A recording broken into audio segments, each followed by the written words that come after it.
మన్యం జిల్లా కొమరాడ మండలంలో ఈరోజు ఇక్కడ దీనికి సంబంధించి మన పార్వతీపురం మన్యం జిల్లా కలెక్టర్ గారు జీడి మొక్కల పునరుద్ధరణ కోసం స్పందించినందుకు ఈరోజు సిపిఎం పార్టీ గిరిజన సంఘం ఆధ్వర్యంలో పార్వతీపురం మన్యం జిల్లా కలెక్టర్ శ్యాంప్రసాద్ గారికి ప్రత్యేక ధన్యవాదాలు తెలియజేస్తున్నాం.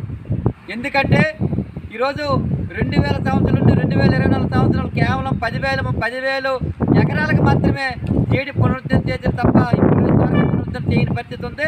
ఇలాంటి సందర్భంలో ఈరోజు 1800 ఎకరాలు పార్వతీపురం ఐటీడీకి సంబంధించిన కొన్ని మండలాలకు జీడి పునరుద్ధరణ సేకరించాలని చెప్పి హార్టికల్చర్ అధికారులకి, వ్యవసాయ శాఖ అధికారులకి ఈరోజు కలెక్టర్ గారు ఆదేశించడం చాలా చౌకపడినామని తెలియజేస్తూ ఈరోజు పార్వతీపురం మన్యం జిల్లాలో 8 మండలాలు ఐటీడీఏ సంబంధించి 8 మండలాలు ఉన్నాయి. ఈ 8 మండలాల్లో జీడి పిక్క బతుకు పక్క అనే ఉద్దేశంతో ఆ రోజు అన్ని గిరిజన మండలంలో రైతులకి అందరికీ జీడి అనేది జీడి మొక్కలు బాగా రైతులు నాటారు. దీనికి సంబంధించి ఎక్కడా కూడా రైతులకి నష్టదాయకంగా ఉంది తప్ప దళారులకి లాభపడే ఉంది తప్ప ఈ గిరిజనులు పండించిన వాళ్ళకి ఏమాత్రం కూడా లాభం లేని పరిస్థితి ఉంది.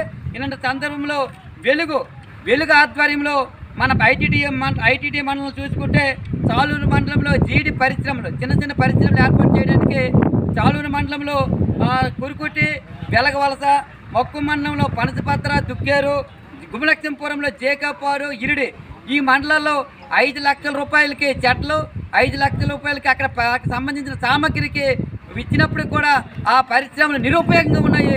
దీనిపైన వెలుగు ఏపీడీఓ నిర్లక్ష్యం వల్ల అవన్నీ నిరుపయోగం ఉన్నాయి. దీనివల్ల ఈరోజు గిరిజనులు పండించిన జీడి పిక్కలు ఏవైతే ఉన్నాయో మధ్య దళారులకి తక్కువ రేటుకి 60 రూపాయలకి, 70 రూపాయలకి, 80 రూపాయలకి కొనుక్కునే పరిస్థితి ఉంది. ఏవైతే ఈ జీడి పరిశ్రమలు కానీ అక్కడ అభివృద్ధి చెందితే ఈ గిరిజనులు పండించిన పంటలన్నీ కూడా అక్కడ అక్కడికి వెళ్ళి అమ్ముకుంటే 200 రూపాయలు ఈరోజు ప్రభుత్వం గిట్టుబాటు ధర కొనవలసిన పరిస్థితి ఉన్నప్పుడు ఉంటే గిరిజనులకు చాలా లాభదాయకం ఉంటుంది. అలా కాకుండా ఈరోజు వెలుగు ఏపీడీఓ సత్యనారాయణ గారు ఈరోజు మధ్య దళాలతో కొమ్మక్కాయి ఈరోజు గిరిజనులు బట్టలు కొట్టి ఈరోజు పరిశ్రమలన్నీ కూడా నిరుపయోగంగా, కరెంట్ లేకుండా, చెట్లు బాగు చేయకుండా నిరుపయోగంగా ఉంచారు.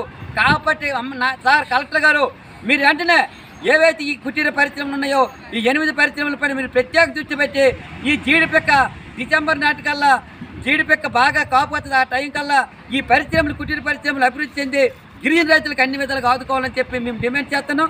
అలాగే ఈరోజు చూసుకుంటే జీడి పునరుద్ధరణ ఇంకోటి ఉందండి. జీడి మొక్కల కత్తిరింపు పథకం ద్వారా కూడా ఇంకా మండలంలో మన ఐటీడీ పరిధిలో 8 మండలాల్లో 40,000 ఎకరాల వరకు ఉంది.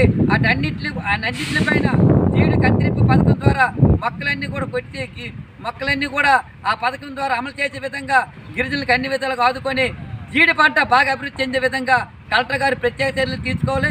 ఏదేమైనా మేము నిన్న ప్రెస్ మీట్ ఇచ్చినట్టే కలెక్టర్ గారు జీడి పునరుద్ధరణ పైన చర్యలు తీసుకోవడం, స్పందించడం, అధికారులకు గ్రామాలను వెళ్ళమని చెప్పడం చాలా అభినందిస్తున్నాం. ఇదే స్ఫూర్తితో పరిశ్రమలు కూడా స్థాపించి గిరిజనులు పండించిన జీడి పిక్కని ప్రభుత్వమే కొనుగోలు చేసి గిరిజనులకు అన్ని విధాలుగా ఆర్థికంగా ఆదుకోవాలని చెప్పి ఈ సందర్భంగా మేము సిపిఎం పార్టీ గిరిజన సంఘం ఆధ్వర్యంలో పార్వతీపురం మన్యం జిల్లా కలెక్టర్ గారికి ప్రత్యేక ధన్యవాదాలు తెలియజేస్తాం.